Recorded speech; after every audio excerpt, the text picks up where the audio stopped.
vegetable creature that enjoyed drinking the blood of earthlings. It still gives shivers to those who saw it when they were very young, yours included.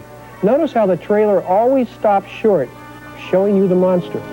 Heaven, it was almost. You could have seen those hands and those eyes. You've got to do something about it. You've got. Is it human or inhuman? Earthly or unearthly? Baffling questions, astounding questions that not even the world's greatest scientific minds can answer. Gentlemen, do you realize what we've found? A being from another world, as different from us as one pole from the other. If we can only communicate with it. Think. What happened, Doctor? In the greenhouse, I was working. I couldn't see. Yeah. Then a blast of cold air, and I heard Olson scream. Come here. Get in the car. Now hold this in front of you. Stay by the light switch. 1.9. Needles hit the top.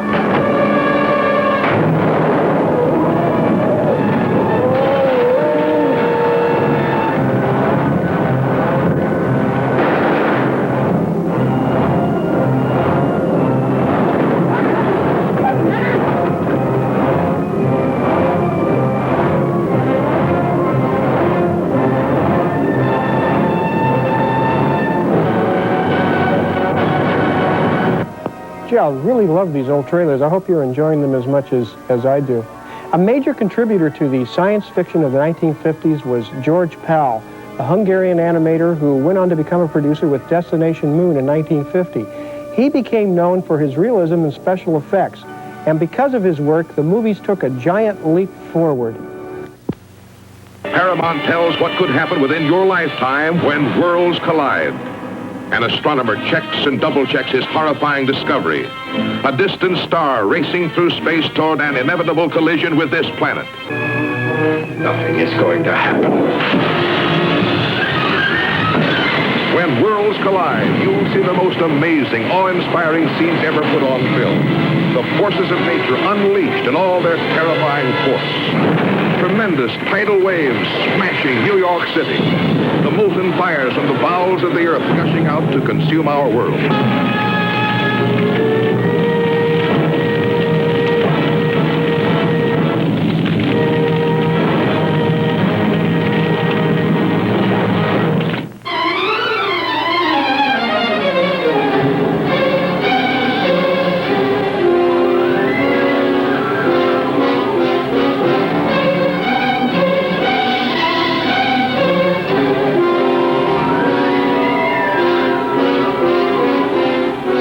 Could be the beginning of the end for the human race.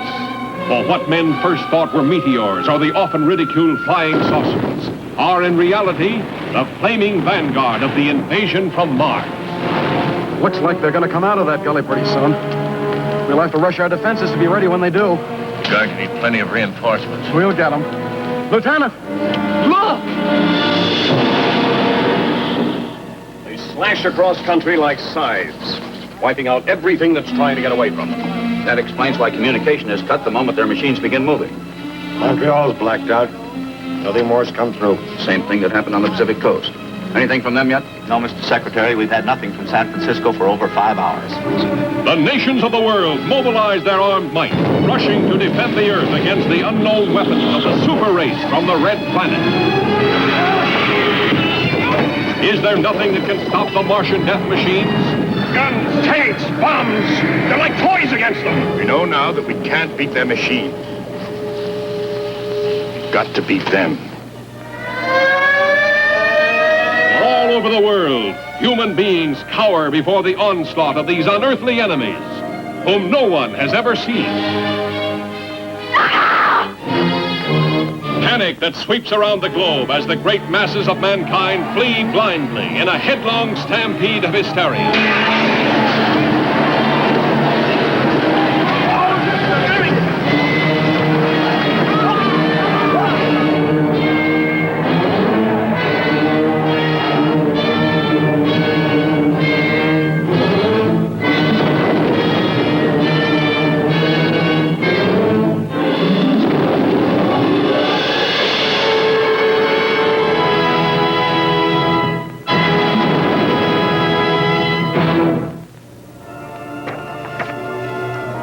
Tarantula, Monster from the Ocean Floor, The Deadly Mantis. All these films dealt with the atomic monster, the mutant spawned by the nuclear madness of mankind, which now had to be destroyed before it destroyed the world. One of the finest films of this genre of the 1950s was a 1954 Warner Brothers film. I think you remember this one. Remember the one about the giant ants? I tell you, gentlemen, science has agreed that unless something is done and done quickly, man, as the dominant species of life on Earth, will be extinct within a year.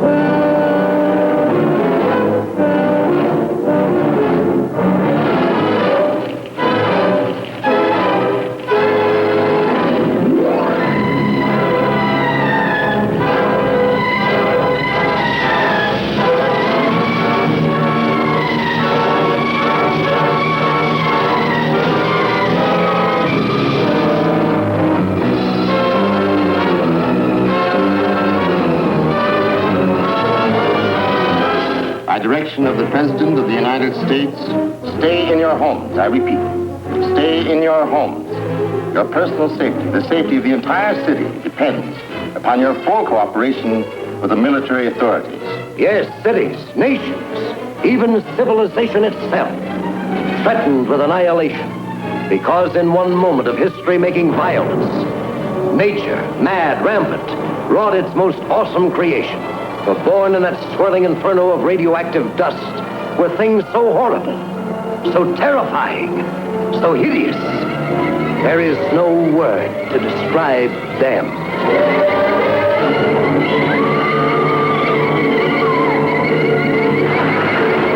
We may be witnesses to a biblical prophecy come true, and there shall be destruction and darkness come up in creation, and the beast shall reign over the earth. Yes, the earth, the skies above and the seas below, infested by swarms of nightmare creatures, crueler, deadlier than the armored giants of prehistoric eras. Here is a wild, headlong flight into terror, as the desert erupts with the grim battle for survival. Here is a fear-frenzied moment of suspense, as mankind totters before a thing that multiplies faster than it can be killed. Here is a desperate plunge into the black depths of the earth, where human courage challenges the brute force, the slashing jaws, the poison fangs that guard the subterranean nest where the beast spawns its terrible progeny. To all units, condition red. Grain 267 is the target area. Repeat, condition red. Grain 267 is the target area.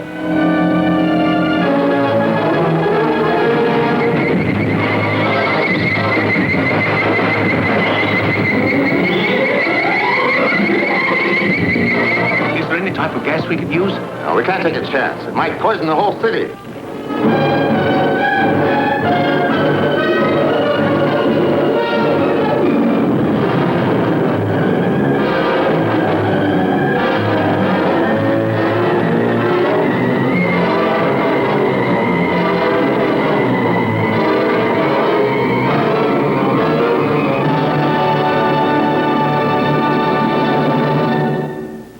I can't get over how marvelous some of these trailers from the 1950s are. It was also a wonderful decade for schlock, grade B, low-budget double bill features. Of course, the master of this school had to be Roger Corman, who would eventually graduate to bigger things, and in the 1960s turned the movie trailer into a great exploitation device, which we're going to explore a little later tonight. Meanwhile, there were lesser-known films independently produced, which came and went very quickly, with such titles as The Attack of the 50-Foot Woman, who could ever forget that one, The Amazing Colossal Man, and then there was this little gem. A beautiful, innocent girl on her honeymoon. Her passionate dreams of perfect romance turned into a living nightmare.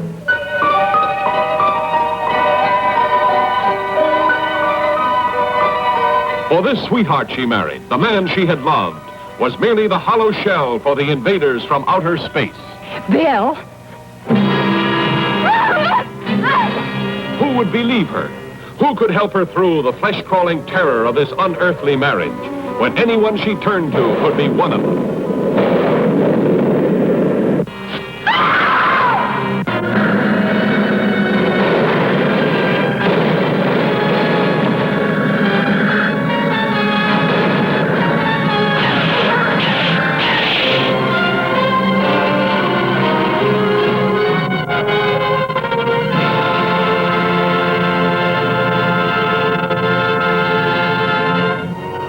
The 1950s is too rich a period for us to leave just yet.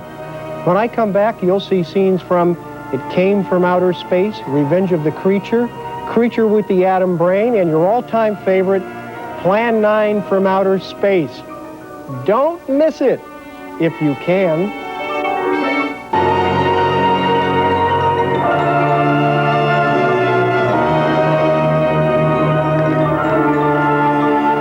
According to my reference guide for tonight, coming next week, a movie trailer should have all of the following ingredients. 1, loud music and sound effects, as noisy and attention-grabbing as possible. 2, it should move with the speed of Quicksilver, with kissing and talk scenes kept to an absolute minimum. 3, the announcer's voice should be bombastic and deep, doom-predicting, capable of heralding the second coming. 4, there should be at least one helicopter explosion and volcano eruption in each trailer. 5, there should be plenty of slogans, like a cast of thousands, 10 years in the making, more thrills than ever before, you will not believe your eyes. Well, now that we know the formula, let's go back to the 1950s when werewolves and vampires took a backseat to the space invader, the man from Planet X, the astounding she-monster, invaders from Mars. Most of those monsters were pretty crude, but the state-of-the-art of creating alien life forms leaped ahead with the Metamorphoses in a 3D classic of 1953.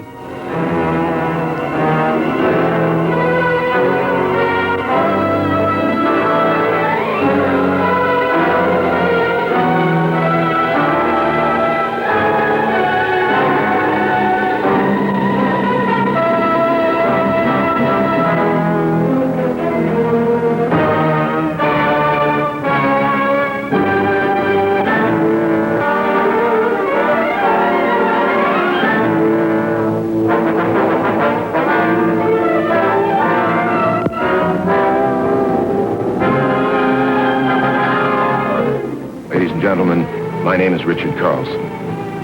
I'm sure you'd all like to know something about the new entertainment miracle, Third Dimension, what it is, what it does. Well, the best way I can describe it to you is to tell you that it makes the screen absolutely real and alive. People, objects, landscapes take on a depth and a dimension such as they have in real life. And it has an added quality. Objects actually seem to come out of the screen, so real they almost touch you, creating the most dramatic impact that the screen has ever known, coming to an incredible climax when a molten meteoric spaceship from another planet rushes out of the heavens right at you. Of course, these illustrations are only a pale suggestion of the real thing. It can't be described, it's got to be seen and experienced. And I must add that even without 3D, It Came from Outer Space is a picture that you'll long remember for its blending of science and fiction, for its eerie terror, and for its story of an invasion from another planet that's almost beyond imagining.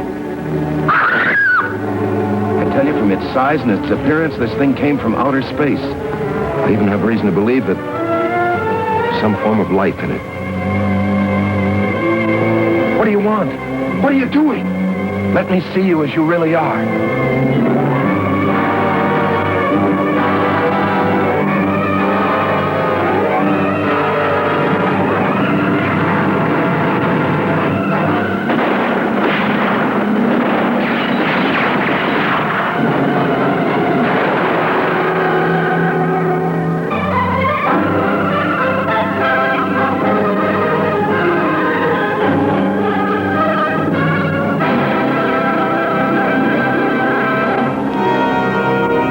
According to Coming Next Week, the most popular monster of the 50s was the Gill Man, that half-human, half-fish thing spawned out of the ooze of prehistory. It was the creature from the Black Lagoon, and that infernal fish beast returned in 1954 in a rousing sequel.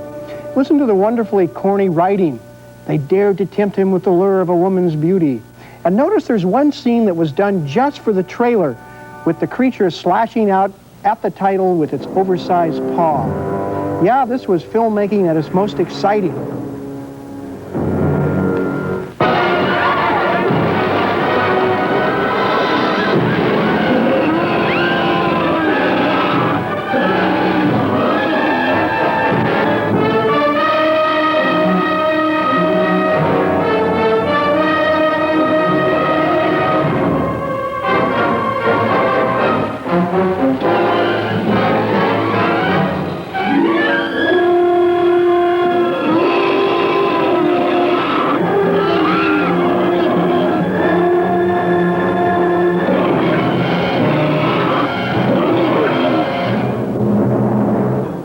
creature could be the first man to scientifically study a creature that, by all the laws of nature, should have died 250,000 years ago.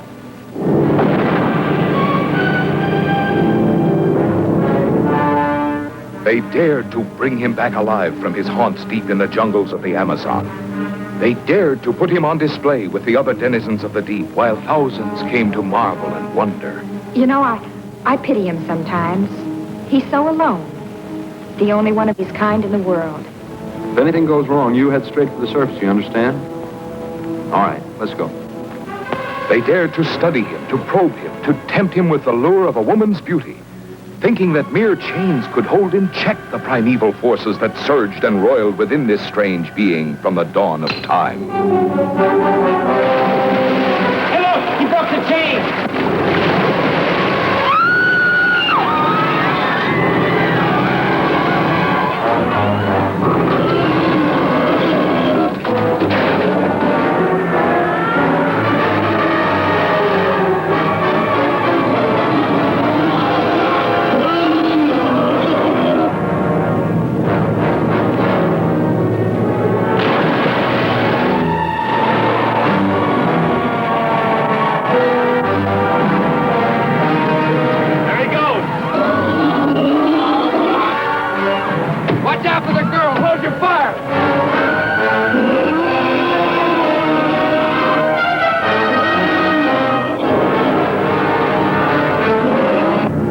Well, not all the monsters were from outer space. There was also the beast within us, the Neanderthal man, the man-beast. Now, the director of the Black Lagoon films also helmed this lesser effort in 1958. I say that if you were injected with this, you'd revert to a primitive anthropoid, physically as well as mentally.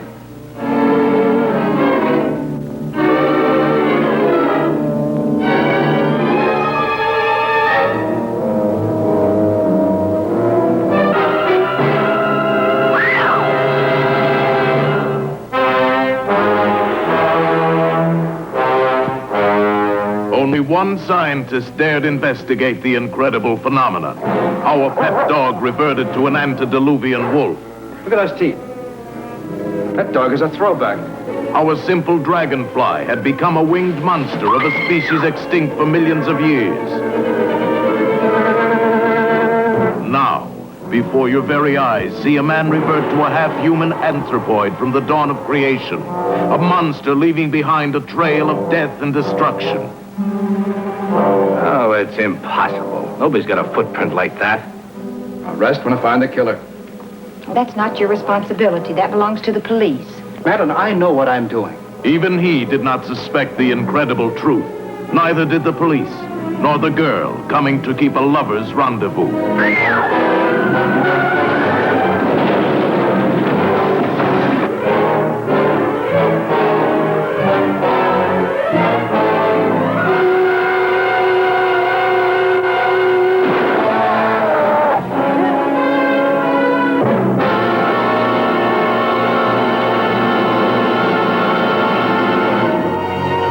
One of the greatest schlock kings of the 1950s was Sam Katzman, who could turn out a picture as fast as Detroit could turn out a Hudson Hornet.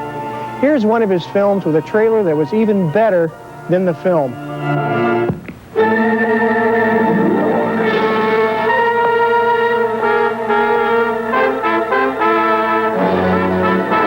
Fission science creates an electronic monster so terrifying, only screams can describe it. Come back home. Come back home.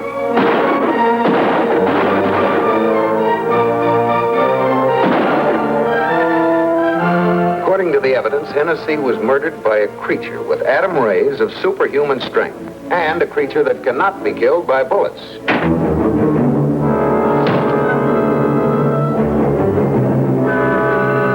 I said I would live to see you die. I just came from the Bureau and checked the murderer's fingerprints. His name is Willard Pierce. They let me have it from the files.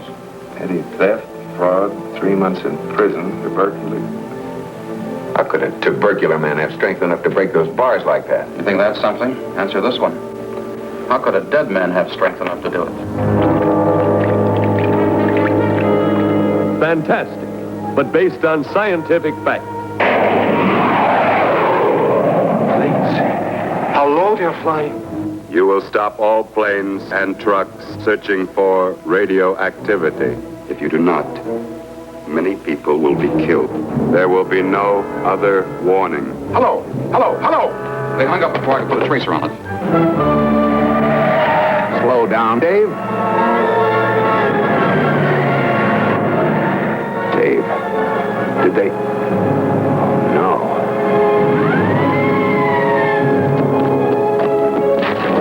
Go out and kill them.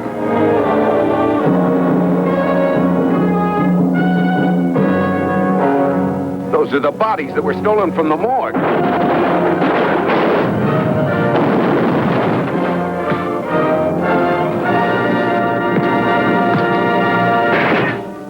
While on the subject of incompetent movies, let's not forget the one directed by Ed Wood Jr. He's the same man who gave us Orgy of the Dead and Bride of the Atom. This was his non-tour de force, Grave Robbers from Outer Space.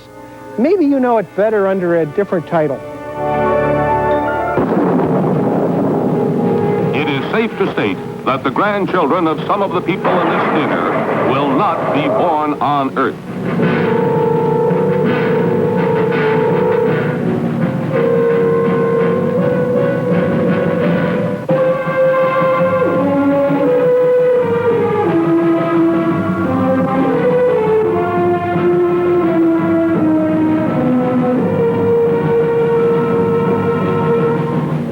They come from the bowels of hell, a transformed race of walking dead, zombies guided by a master plan for complete domination of the Earth. Plan 9 from Outer Space.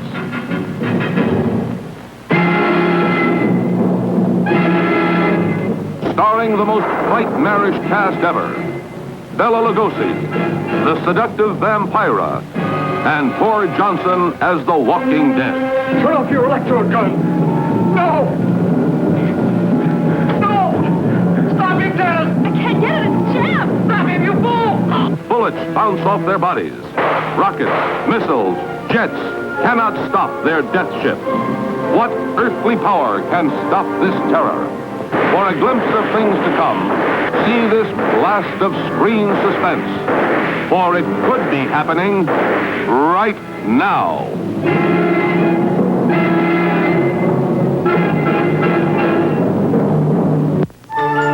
Our next trailer is neither a horror or science fiction film. Rather, it's about the makeup specialist, Lon Chaney Sr. It's a wonderfully structured trailer with equal helpings of spectacle and schmaltz. A superb blending of narration, film highlights, and slogans.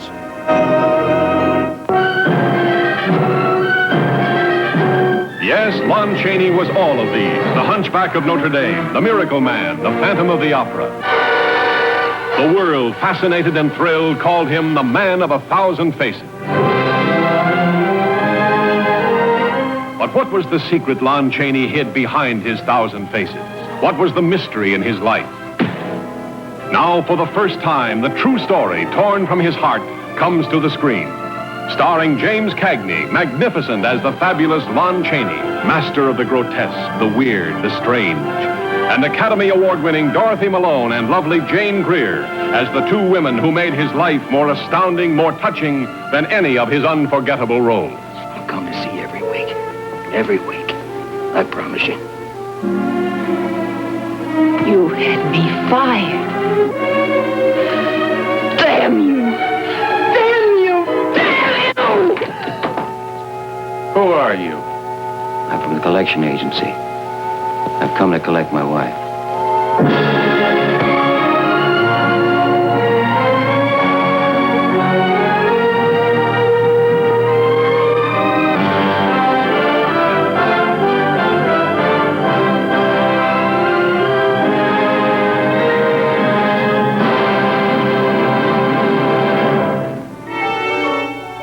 When I return, we'll segue into the 1960s to examine the new kinds of terror and bloodletting that Night of the Living Dead exemplified.